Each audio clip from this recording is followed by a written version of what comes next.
Hello students. तो हम पढ़ रहे थे मीन्स ऑफ कम्युनिकेशन और उस मीन्स ऑफ कम्युनिकेशन में हम पर्सनल कम्युनिकेशन को इजीली समझ चुके हैं। अगर आपने वो पहले वाली वीडियो नहीं देखी है तो एक बार पहले वाली वीडियो ज़रूर देखें। उसके बाद ये जो टॉपिक है आपको इजीली समझ में आएगा।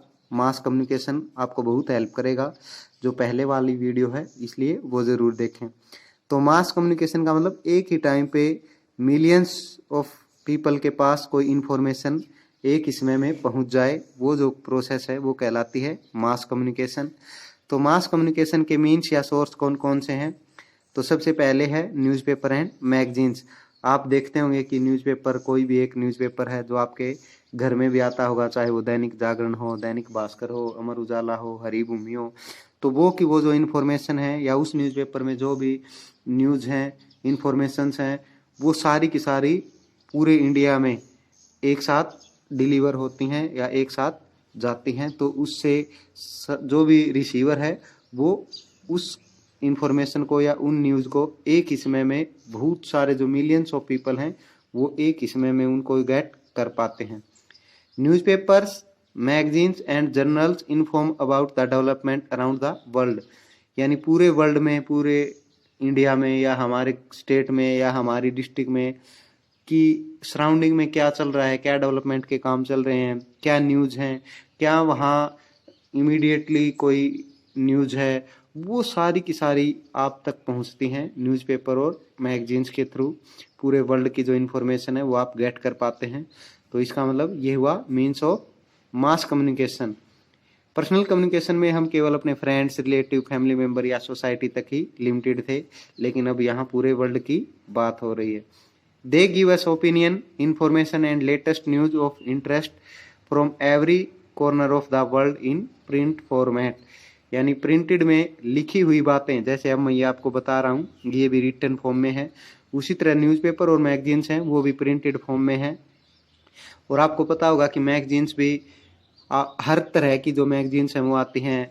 एजुकेशनल भी हैं, इंटरटेनमेंट से रिलेटेड भी हैं, रेसिपी मेकिंग से भी रिलेटेड हैं या कार्टून से रिलेटेड भी हैं। इतनी सारी मैगजीन्स हैं, हर एक इंटरेस्ट के अकॉर्डिंग मैगजीन्स हैं जो प्रिंट फॉर्म में हमें इंफॉर्मेशन देती हैं। तो मैगजीन्स और न्यूज़पेपर एक ही समय में लाखों लोगों तक एक इंफॉर्मेशन, कोई न्यूज़ पहुंचाती हैं, इसलिए मास कम्युनिकेशन का एग्जाम्पल है। तो आप ये बात इजीली समझे होंगे। The Bengal gazette was India's first newspaper which was published on 29 January 1780। तो जीके का एक क्वेश्चन ये भी बहुत इजी है, बहुत ही नॉलेजेबल है कि बंगाल गजेट इंडिया का फर्स्ट न्यूज़पेपर था जो कि पब्लिश हुआ था 29 जनवरी 1780 में, यानी 18th सेंचुरी में। और पूरे वर्ल्ड की बात करें तो 17th सेंचुरी में न्यूज़पेपर पब्लिशिंग का जो काम है वो स्टार्ट हो गया था। तो पूरे वर्ल्ड में बात करें तो 17th सेंचुरी में, इंडिया की बात करें तो 18th सेंचुरी में। अब हम बात करें रेडियो की। Radio was invented by an Italian person ji Markovnikov.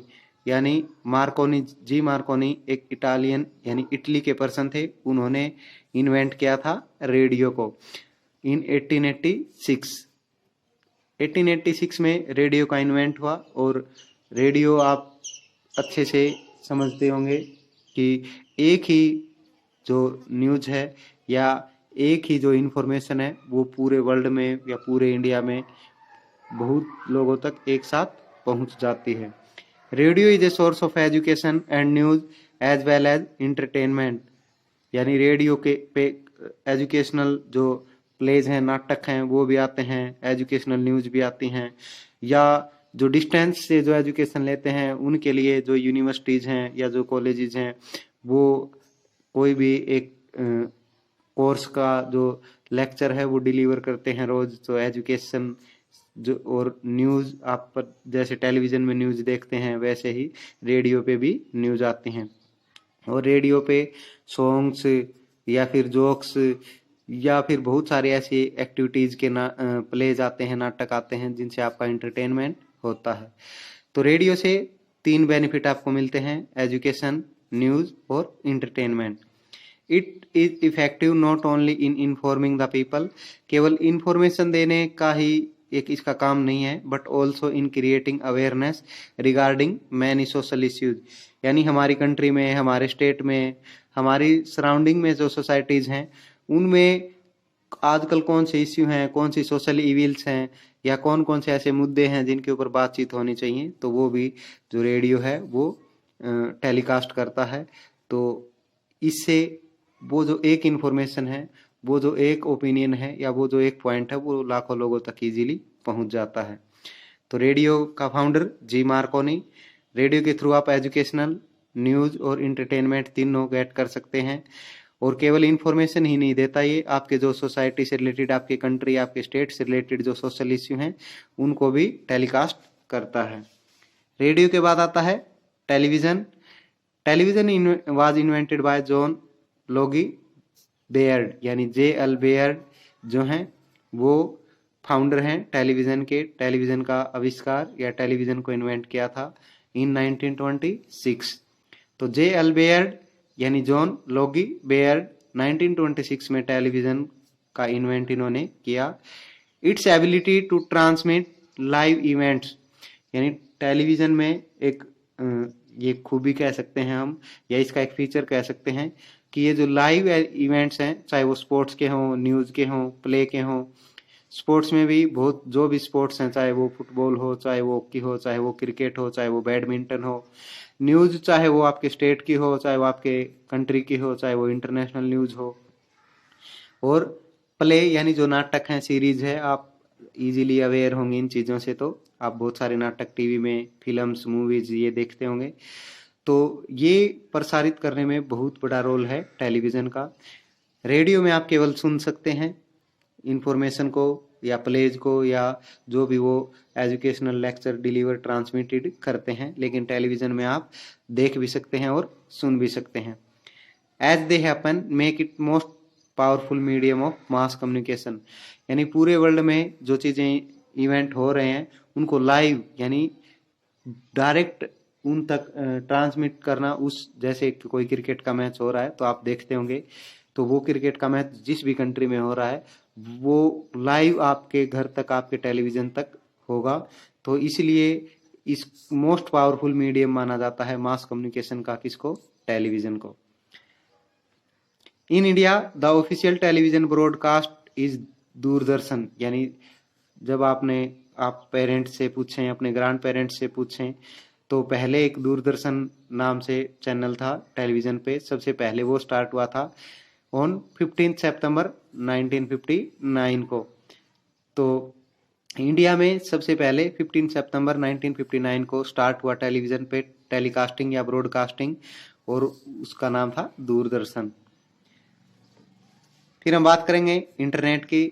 Internet is a global का मतलब होता है वर्ल्ड वाइड, यानी पूरे वर्ल्ड से related system. Interconnected computer networks, यानी वायर से, कंप्यूटर नेटवर्क से कनेक्टेड है, और ये ग्लोबल सिस्टम है। ई शॉपिंग, यानी आप अमेजन, फ्लिपकार्ट या और बहुत सारी जो ऑनलाइन शॉपिंग एप्स हैं उनका यूज करते हुए आप कोई भी प्रोडक्ट बाई करते हैं। ई बैंकिंग आपने सुना होगा कि पेटीएम है, गूगल पे है, ठीक है, या फोन पे है, इनका यूज करते हुए आप, भीम ऐप है, इनका यूज करते हुए आप इजीली जो है वो अपनी बैंक से रिलेटेड जो क्रेडिट है, डेबिट है, वो अपने अकाउंट से कर सकते हैं। And download are possible through internet, यानी इंटरनेट के थ्रू ई शॉपिंग, हम कुछ भी शॉपिंग कर सकते हैं इंटरनेट का यूज करते हुए, जैसे फ्लिपकार्ट है, अमेजन है, या और बहुत सारी जो ऐसी सर्विस प्रोवाइडर हैं जो ऑनलाइन आपको शॉपिंग प्रोवाइड करवाते हैं। ई बैंकिंग जैसे गूगल पे है, फोन पे है, या फिर भीम ऐप है, इनका यूज, पेटीएम है, इनका यूज करते हुए आप अपने अकाउंट में क्रेडिट या डेबिट कर सकते हैं और कुछ भी डाउनलोड कर सकते हैं। There are millions of websites on the internet, internet के ऊपर मिलियंस ऑफ जो वेबसाइट्स हैं वो एजुकेशनल भी हैं, इंटरटेनमेंट से रिलेटेड भी हैं, आपकी सोशल इश्यूज से रिलेटेड भी हैं, इन्वायरमेंट से रिलेटेड भी हैं, यानी हर लाइफ के फील्ड से, हर लाइफ के एस्पेक्ट से रिलेटेड आपको वेबसाइट मिल जाएगी। वो वेबसाइट इंटरनेट के थ्रू ही पॉसिबल हो पाई हैं। तो पर्सनल कंप्यूटर की हमने बात की, तो उसमें हमने पोस्ट ऑफिस देखा, फिर हमने देखा टेलीग्राम, फिर हमने देखा टेलीफोन, उसके बाद हमने देखा ईमेल और फैक्स। अब हम देख रहे हैं मास कम्युनिकेशन में न्यूज़पेपर और मैगजीन्स हैं, रेडियो है, टेलीविज़न है, इंटरनेट है, और लास्ट का है cinema. Cinema is a source of entertainment, यानी सिनेमा को मेनली हम इंटरटेनमेंट के लिए ही यूज़ करते हैं, क्योंकि आप देखते होंगे बहुत सारे कार्टून्स, बहुत सारे टीवी सीरियल्स या बहुत सारी जो मूवीज़ हैं वो देखकर आप अपने आप को इंटरटेन करते हैं। It is also a source of knowledge, यानी जो भी मूवीज़ हैं, जो भी सीरियल्स हैं, जो भी प्लेज हैं, नाटक हैं, वो आपको बहुत सारी नॉलेज भी देते हैं। It is through to a large number of people, यानी हम इफेक्टिव मीन्स है आइडियाज़ को कन्वे करने का लार्ज नंबर ऑफ पीपल के पास। Through short film called documentaries, यानी छोटी छोटी फिल्में, छोटे छोटे सीरियल्स जिनको हम बोलते हैं डॉक्यूमेंट्रीज। इज ए, यानी वो जो शॉर्ट मूवीज होती हैं, आप भी यूट्यूब पे कॉमेडी वीडियोस देखते होंगे या सोशल इश्यूज से रिलेटेड जो वीडियो हैं वो देखते होंगे। वो लाइक डाउरी डेथ, यानी दहेज प्रथा की वजह से जो मौतें हो रही हैं वो।